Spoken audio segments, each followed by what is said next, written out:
Assalomu alaykum. Efirda Namangan viloyati Ichki ishlar boshqarmasi axborot xizmatining navbatchilik qismi xabarlari dasturi. Hafta davomida viloyatimiz ichki ishlar organlari tizimida sodir bo'lgan voqea va hodisalar tafsiloti bilan yaqin daqiqalar ichida tanishishingiz mumkin. Dastlab bugun e'tiboringizga havola etiladigan xabar va lavhalarning qisqacha sharhiga to'xtalib o'tamiz. Namangan shahrida bangixona fosh etildi. Bozor hududida veterinariya sanitariya qoidalariga amal qilinishi bo'yicha targ'ibot tadbirlari olib borildi. Ish haqqi yozib berish evaziga pora talab qilgan fuqaro aniqlandi. Qimorxona faoliyatiga chek qo'yildi. Yer savdosi bilan bog'liq jinoiy holat aniqlandi.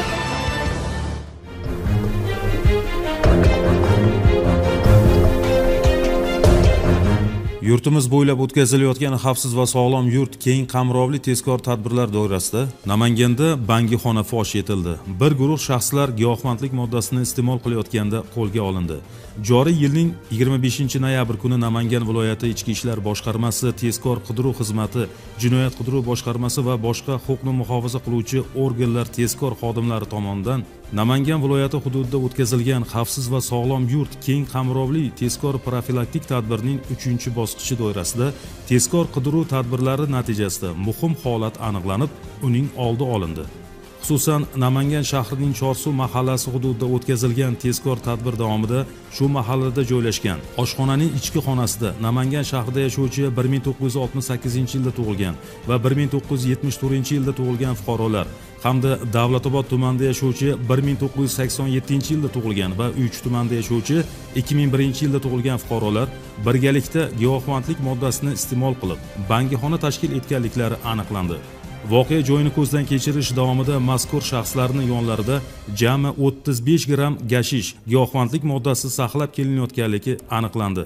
Shuningdek, giyohvandlik moddasini iste'mol qilish uchun mo'ljallangan 0.5 litr hajmdagi yelim idishi, giyohvand modda va boshqa tegishli buyumlar ashyoviy dalil sifatida olingan. Xuddi shuningdek, tadbir doirasida joriy yilning 29-noyabr kuni Namangan viloyati Ichki ishlar boshqarmasi, tezkor qidiruv xizmati, jinoyat qidiruv boshqarmasi, davlat xavfsizlik xizmati va bojxona boshqarmalari tezkor xodimlari tomonidan hamkorlikda Namangan shahri hududida o'tkazilgan tezkor qidiruv tadbirlari natijasida giyohvandlik vositalari bilan bog'liq holat aniqlanib, uning oldi olindi. Xususan, Namangan shahrining Obod mahallasi hududida o'tkazilgan tezkor tadbir davomida 1991-yilda tug'ilgan fuqaro shu mahallada joylashgan o'ziga tegishli bo'lgan avtomashinalarga xizmat ko'rsatish ustaxonasida o'ziga oldindan tanish bo'lgan bir necha fuqarolar bilan bangixona tashkil etganligi aniqlangan. Shuningdek, voqea joyini ko'zdan kechirish davomida mazkur shaxslarning yonlarida jami 28 bo'lakdan iborat 67 gram gashish giyohvandlik moddasi saqlab kelinayotganligi aniqlangan. Giyohvandlik moddasini iste'mol qilish uchun mo'ljallangan 3 dona 0.5 litr hajmdagi yelim idish, giyohvand moddalari va boshqa tegishli buyumlar ashyoviy dalil sifatida olingan. Mazkur holatlar yuzasidan Namangan shahar Ichki ishlar boshqarmasi huzuridagi tergov bo'limi tomonidan O'zbekiston Respublikasi Jinoyat kodeksining 25 orqali 273-moddasi 5-qismidan jinoiy ish qo'zg'atilib, hozirda dastlabki tergov harakatlari olib borilmoqda.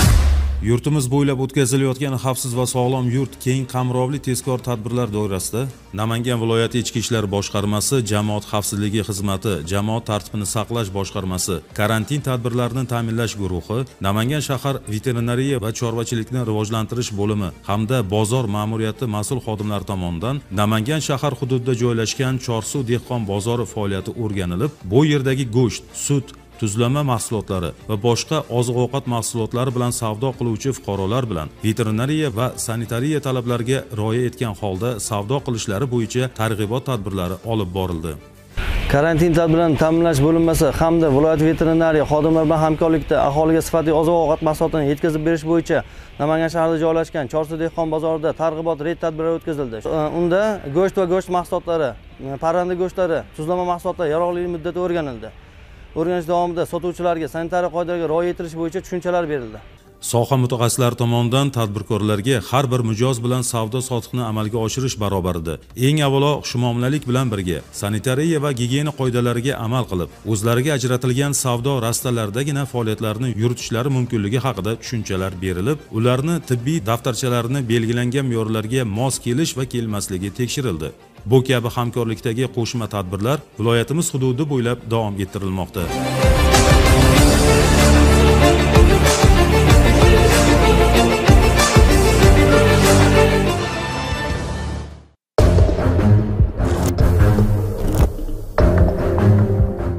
Yurtimiz bo'ylab o'tkazilayotgan xavfsiz va sog'lom yurt keng qamrovli tezkor tadbirlar doirasida Namangan viloyati Ichki ishlar boshqarmasi va Davlat xavfsizlik xizmati tezkor xodimlari tomonidan hamkorlikda o'tkazilgan navbatdagi tezkor tadbir davomida yana bir jinoyat fosh etildi.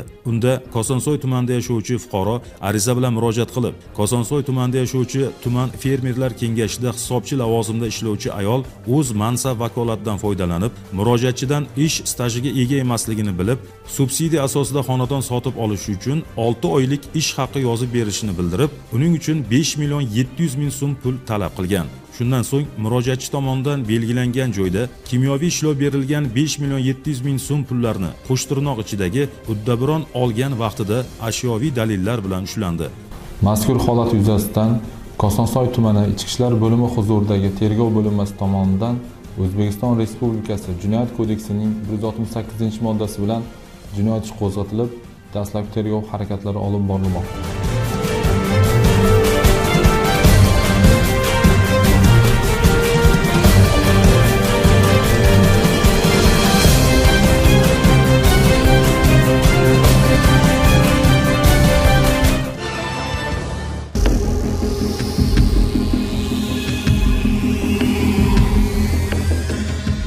Yurtimiz bo'ylab o'tkazilayotgan xavfsiz va sog'lom yurt keng qamrovli tezkor tadbirlar doirasida Namangan viloyati Ichki ishlar boshqarmasi xodimlari tomonidan o'tkazilgan tezkor tadbir natijasida joriy yilning 23-noyabr kuni Namangan shahar Taraqqiyot mahallasi hududida joylashgan umumiy ovqatlanish joyida ish yurituvchi fuqaro uning tanishlari bo'lgan 6 nafar shaxslar bilan birga o'yin kartalari yordamida qimor va tavakkalchilikka asoslangan o'yin o'ynashlari uchun sharoit yaratib berganligi aniqlangan. Hodisa sodir bo'lgan joyni ko'zdan kechirish davomida qimor o'ynashda foydalanilgan har xil kupyuradagi jami 4 million 900 ming so'm hamda 3 dona 100 AQSh dollaridan 300 AQSh dollari miqdoridagi pullar ashyoviy dalil sifatida rasmiylashtirilib, tegishli tartibda hujjatlashtirilgan.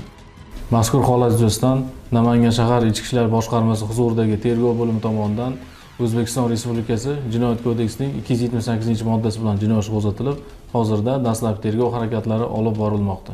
Xulosa o'rnida shuni ta'kidlash joizki, qimor o'yinlari uchun sharoit yaratib berish va ularda ishtirok etish qonun oldida javobgarlikka sabab bo'ladigan jinoiy harakat hisoblanadi.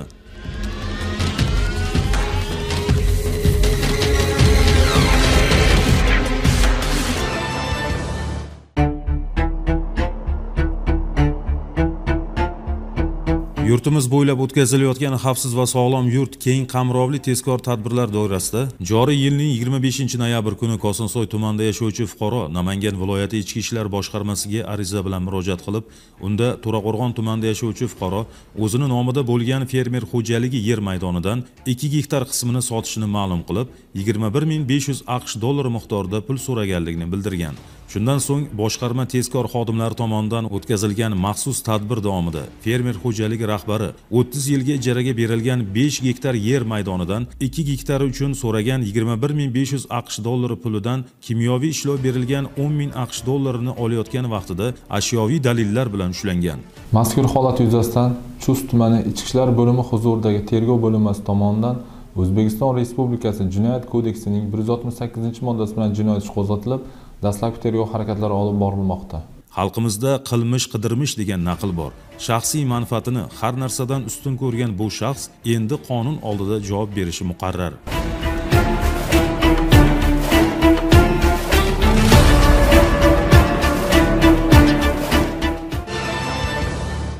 E'tiboringizga havola etmoqchi bo'lgan xabar va lavhalarimiz shulardan iborat edi. Dasturlarimizni ijtimoiy tarmoqlardagi rasmiy sahifalarimiz orqali ham kuzatib borishingiz mumkin. Bebaho boyligimiz bo'lgan tinch osuda kunlarimizni qadriga yetish, uni asrab-avaylash barchamizning muqaddas burchimiz ekanligini unutmang. Kelgusi ko'rsatuvimiz orqali ko'rishguncha xayr, salomat bo'ling.